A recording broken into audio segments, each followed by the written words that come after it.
អត់ដែលដឹងទេថាខេត្តកញ្ចេះមានប្រាសាទមួយដែលមានវ័យចំណាស់សាងសង់ឡើងតាំងពីមុនសម័យអង្គរទៅទៀតតាំងពីថ្ងៃទី10ខែមករាឆ្នាំ2026មកបងប្អូនប្រហែលជាបានឃើញហើយខ្ញុំផុសវីដេអូច្រើនមែនតើពាក់ព័ន្ធជាមួយតំបន់ទេសចរធម្មជាតិដែលបងប្អូនស្គាល់ថាជាកោះព្រហ្មចារីណាហើយមូលហេតុអីបានសុកមកនឹកឃើញចង់បាទរករកប្រាសាទមួយដែលនៅខេត្តកញ្ចេះយើងនេះតាមពិតទៅវាមិនមែនជាការចង់រករកទេប៉ុន្តែមកដល់ពេលនេះវារៀង surprise ដែរដែលឮដំណឹងថាខេត្តកញ្ចេះមានប្រាសាទមួយដែលមានវ័យចំណាស់ហើយចាស់ជាងបាទមុនសម័យអង្គរទៅទៀតហើយមិនមែននៅសុកខ្ញុំដឹងពីប្រាសាទនេះណាគឺសមាជិកក្រុមថតរបស់ខ្ញុំម្នាក់ដែលគាត់នៅក្នុងវីដេអូនឹងដែរគាត់ឈ្មោះវិសាលណាគាត់បានរករកមុននឹងយើងធ្វើដំណើរកម្សាន្តទៅកាន់កោះព្រហ្មចារីហ្នឹងគាត់ថាបងខ្ញុំ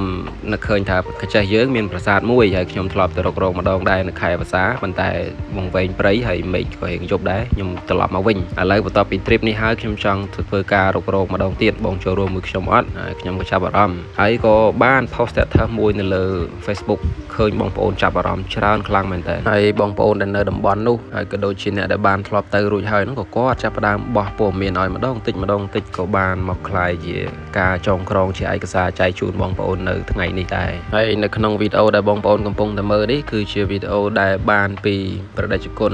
មេងស្រួយគាត់ព្រះអង្គនិមន្តទៅដល់កន្លែងហ្នឹងដូចជាតាមខ្ញុំមើលថ្ងៃខែដែលព្រះអង្គផុសដូចជាខ្ទង់ឆ្នាំ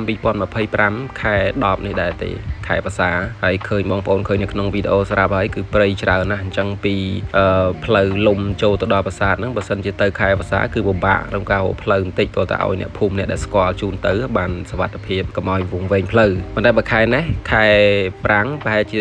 ស្លឹកឈើជ្រុះអស់ហើយអញ្ចឹងព្រៃក៏មិនសូវជាក្រាស់ប្រហែលដែរអាចនឹងឆ្លាស់ងាយស្រួលក្នុងការធ្វើដំណើរប៉ុន្តែទៅជាមួយអ្នកស្គាល់គឺល្អបំផុតហើយក្នុងនាមខ្ញុំជាអ្នកដែលស្រឡាញ់ការថតរូបក៏ដូចជាថតវីដេអូចែករំលែកហើយក៏ជា graphic design ម្នាក់ដែរប៉ុន្តែគ្រាន់តែថាមិនជំនាញប្រហែលទេមានហេតុផលចំនួន3ដែលធ្វើឲ្យខ្ញុំចង់ដឹងនិងចង់ឃើញអំពីប្រាសាទនេះទី1ហ្នឹងគឺទៅតែដឹងទេថាមានប្រាសាទនៅក្នុងខេត្តចេះហើយទី2នោះខ្ញុំចាប់អារម្មណ៍ទៅលើក្បូរក្បាច់រចនា